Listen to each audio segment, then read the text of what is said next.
Trump is live again? Oh my God, he's crazy. Oh, he's doing the RFK Jr. flex now.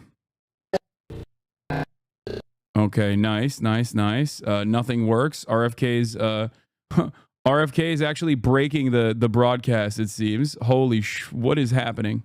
RFK has bricked the broadcast. What is going on? What is happening? It's going to be a real honor for me. Oh, there it is. Cheryl Hines is right there too. The oath of office and officially become.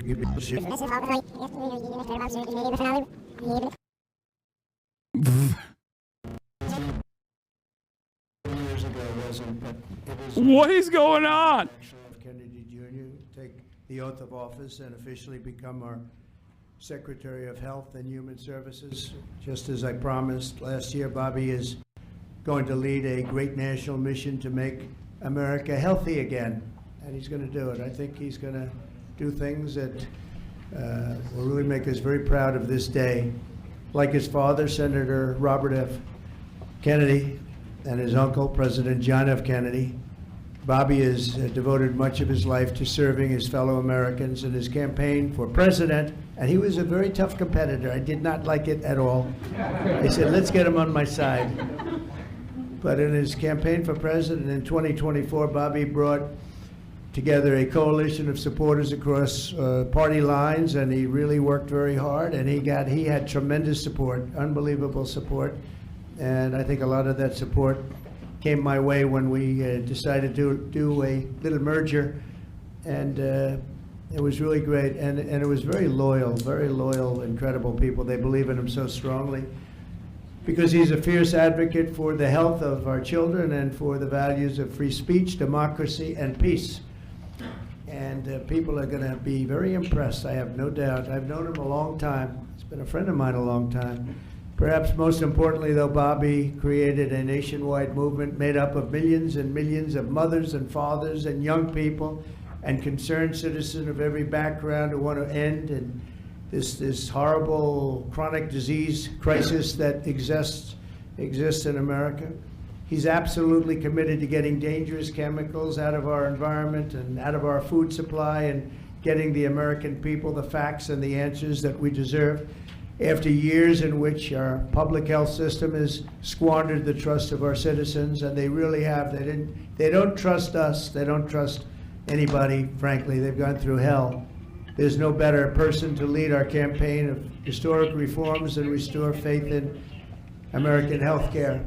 And Bobby's going to do it. The United States spends more money in health than any other country on earth, but we're growing sicker every year. We're not as healthy as countries that spend just a fraction of what we spend, so there's something wrong. He's going to figure it out. In recent decades, we've seen staggering increases in cancer rates across all age demographics, including more than 40% increase in childhood cancer since 1975. Who can believe that? And an explosion in other chronic childhood illnesses. Not long ago, 1 in 10,000 people, children, had autism. Now it's 1 in 36. Think of that. 1 in 10,000. 1 in 10,000. Now it's 1 in 36. Who can believe that? There's something wrong. There's something wrong, and I think it's something that can be found out. In 2022, more than 40% of children had at least one chronic health condition, and today nearly 80% of young adults do not qualify for military service, in large part for health reasons. Think of that, 80%. Something is wrong, and that's why immediately after Bobby is sworn in, I will be signing an executive order establishing the President's Commission to make America healthy again. We have some great people on that commission. Chaired by our new secretary, this groundbreaking commission will be charged with investigating what is causing the decades-long increase in chronic illness, reporting its findings, and delivering an action plan to the American people. And it's going to be a plan that people are really waiting to hear. Bobby, I want to thank you. You've gone through a lot. It's taken great courage. Yes, autism increasing you're gonna be okay. is not because of vaccines or the proliferation of vaccines. Really, autism increasing is a diagnosis Cheryl and his family. Increase. And that's it. Very tough. It was a very nasty group of people that That's were it. after It's him, just that diagnosis has gotten better. Smarter Or Twitch streamers in general. Twitch streamers have increased autism.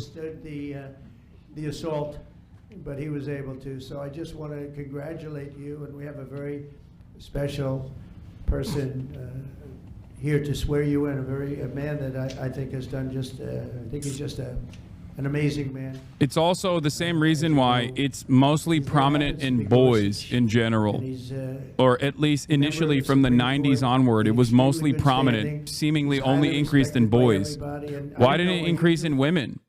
Perhaps it has something to do with the social dynamic of a lot of the social conditioning that women go through, young girls go through, that make it harder to diagnose autism in women. Maybe that's the reason. Because it's not like women are getting vaccinated at a lower rate than men. You know? That's what's so stupid about it. It's because medical research around women is still, as a direct consequence of patriarchal constructs, significantly behind. That's it. Okay, it's good so far. Good. It's a 10. It's just a theory, though? What do you mean it's just a theory? What could it... There's nothing that, like, young men are experiencing that is, like, significantly different than young women. In terms of, like, vaccines, do you think that women are just not getting vaccinated? No, most of this stuff is just the same as the left-handedness argument, okay? Whether it's being gay, whether it's like more queer people exist now in society, what's that about? Or there's more autism in American society, what's that about? Like virtually all of that is almost identical to the left-handedness argument. There's just a bunch of people who were left-handed normally, okay, and they were forced into writing and using their right hands. And once we stopped punishing people for doing that, there was a number of people that were left-handed, and it just stopped after a certain percentage.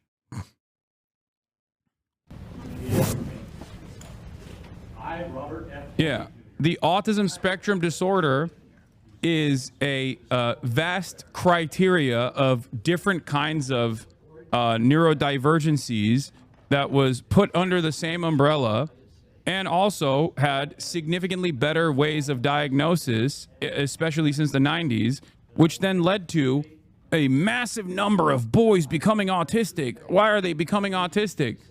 I've worked with boys with autism specifically, okay? And I can tell you, their parents were definitely autistic. The only difference was their parents were not diagnosed with autism. Okay? That's it. They just weren't diagnosed.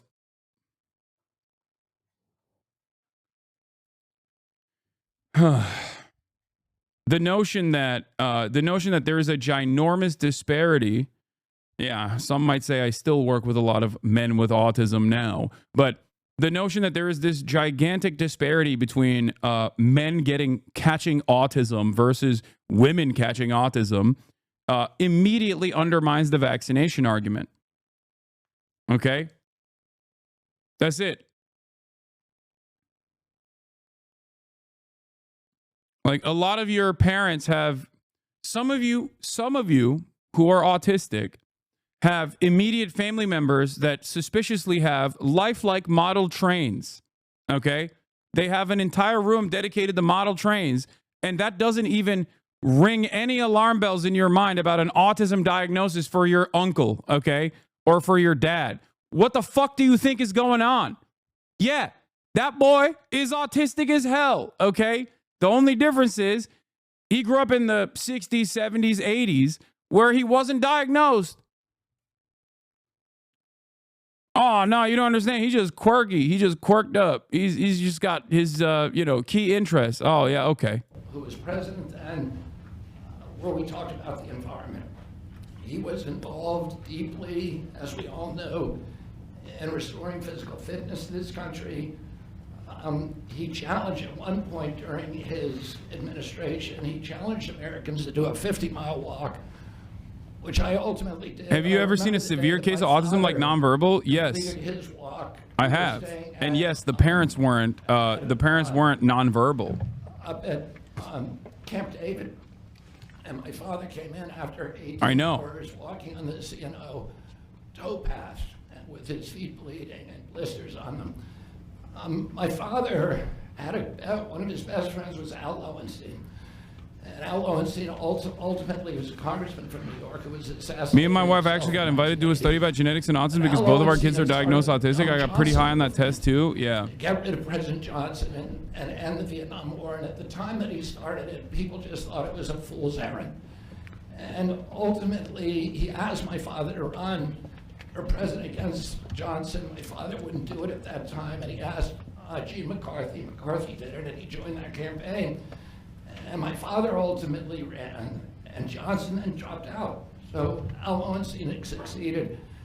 And although Al Lowenstein was on the other side now, running against my father with Gene McCarthy, my father wrote him a note, a quote from Emerson, where he said, if a single man plant himself firmly on his own ideal and there abide, the whole wide world will come around to him. For 20 years, I've gotten up every morning on my knees and prayed that God would put me in a position where I can end the childhood chronic disease epidemic in this country. On August 23rd of last year, God sent me President Trump. All right. And he gave me...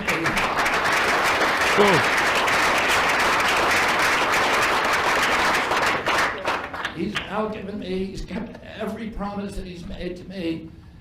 He's kept his word in every account and gone way beyond it.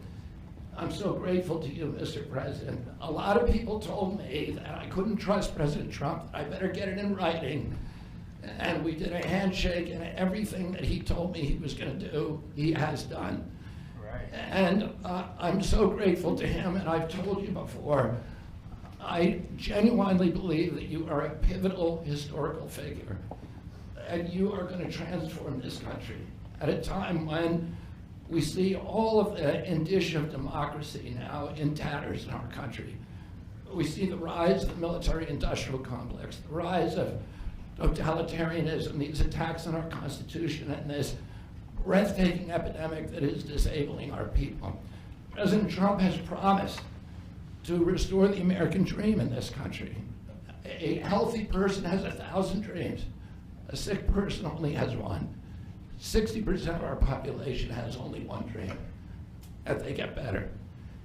President Trump has promised that he's going to restore America's strength.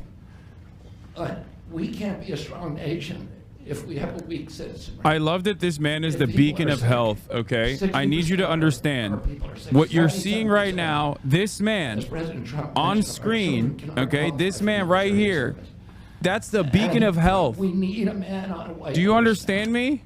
We need somebody He's the healthiest who boy is that has willing to ever come in existed. and has the spine and the guts and the strength. The reason why he looks like a rotisserie chicken that has been left out for too long is part of the reason why he's so healthy. It's the drugs that he took. President Trump has shown again and again that he is that hero. And most recently, I greatly appreciate, and I called you the day that you announced the termination of USAID. My uncle started USAID in 1961 for humanitarian purposes, to put our country on the side of the poor. It has been captured by the military-industrial complex. It has become a sinister propagator of totalitarianism and war across the globe. And very few people understand how sinister this agency really is. And President Trump saw that, and he stood up to it with a masterstroke. And we want to do the same thing with the institutions that are stealing the health of our children. We need a revolutionary figure, and you are that figure. And Yeah, I'm very grateful that's for right. you for The giving revolutionary this opportunity. figure of Donald Trump. I want to recognize some of the allies that I've had in this battle for a long time are Senator Rand Paul, Senator Ron Johnson, Senator Roger Marshall, Marjorie Taylor Greene, Thank God. and Buddy Carter, who've all been champions of the MAHA agenda before I even came along. And I'm very grateful for you for standing strong. Thank you very much, President.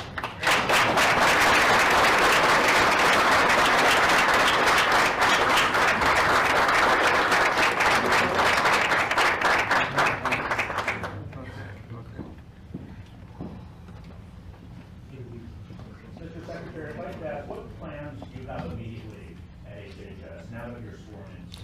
He's going to be running it. He's going to do a great job.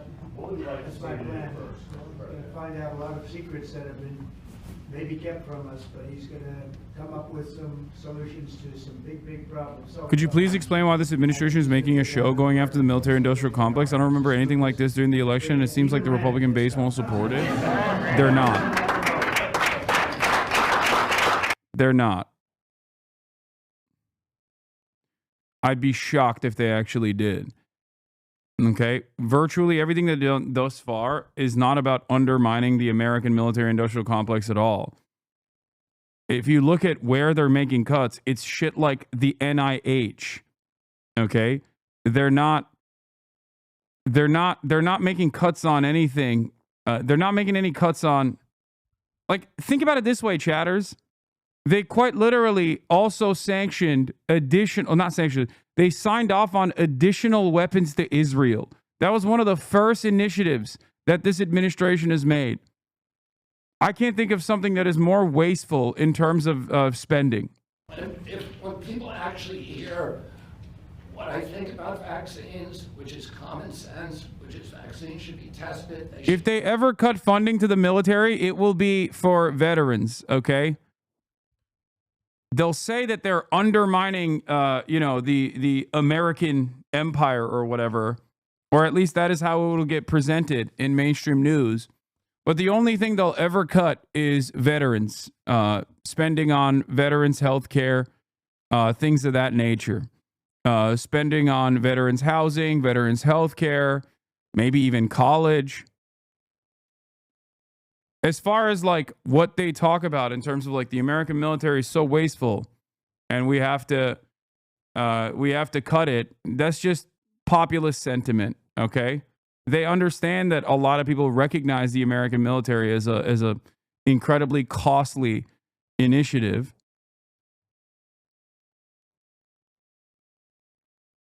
But that's it.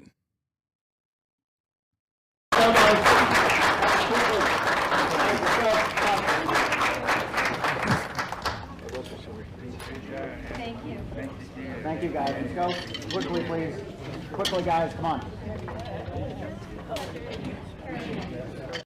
The only other thing that I can foresee them doing in terms of like military spending cuts, I think, would probably come in the form of what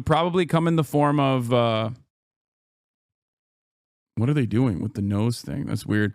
Would probably come in the form of like maybe hiring more private contractors and outsourcing existing military operations to mercenaries. That's it. I don't think that they would offer significant cuts to the military because the military is attached to the hip to the military industrial complex, and it's a massive sector. It's there's too much money to be made. Anyway, yeah, from here on out, anyone who wants to set healthcare policy for America needs to be able to bench press their body weight, pass the law, Congress. First of all, RFK Jr. can't bench press his body weight. We saw how much his bench looked. We saw what his bench press looked like.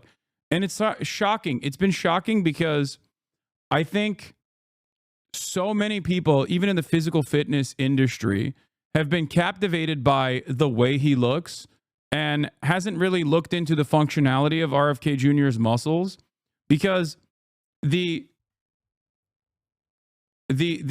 irony, no, he's not Natty. He does TRT. He's Mr. TRT. Okay. The irony is that like when he was working out in jeans in this video and he did a bench press, he did an incline bench press with, I think, weight that is significantly lower than someone that looks like that would be able to put up, especially with all of the especially this with is superficial. What is this? Oh yeah, this reminds me that NL said he doesn't trust folks like you. I don't trust any journalist with biceps that big. I don't think he's serving the people. I think he's serving his own vanity to some extent. I'm not saying you can't be jacked and be a good public servant. It's just something. It's the reason that I'd be watching Kitchen Nightmares instead of Restaurant Impossible. Chef Robert Irving is too fucking jacked for me to take his opinions on cooking seriously. His soul is divided between the passion of running a restaurant. Wow. Oh, okay. So this seems like a direct shot fired in my direction from Canadians that I think are sitting on a lot of valuable land right now, looking to be annexed, looking to be liberated. Okay? I'm just saying, oh, you should only hear out the political commentary of maybe bald and not super in shape commentators.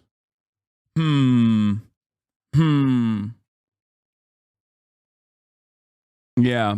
You know what?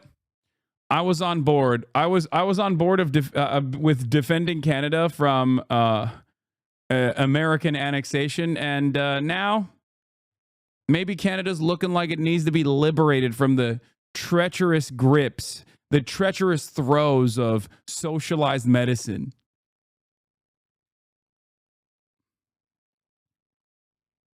Please, if you try to come near Canada, the first snowflake would take you out.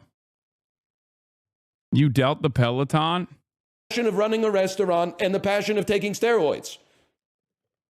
Now, Gordon takes his shirt off every episode in Kitchen Nightmares.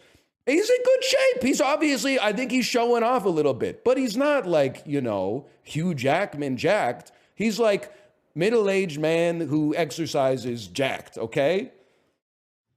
There's a difference between that and the vascularity of someone like a Chef Robert Irving. This is a direct attack, comrades. This is a direct attack against the Hasanabi community. This is a direct attack against me, Hasan Hasanabi Piker. Okay, I am under attack. I'm under attack. I saw this already. I saw this earlier. Hasan stream titles be like, huge news, new Zelda, impending civil war. Yeah,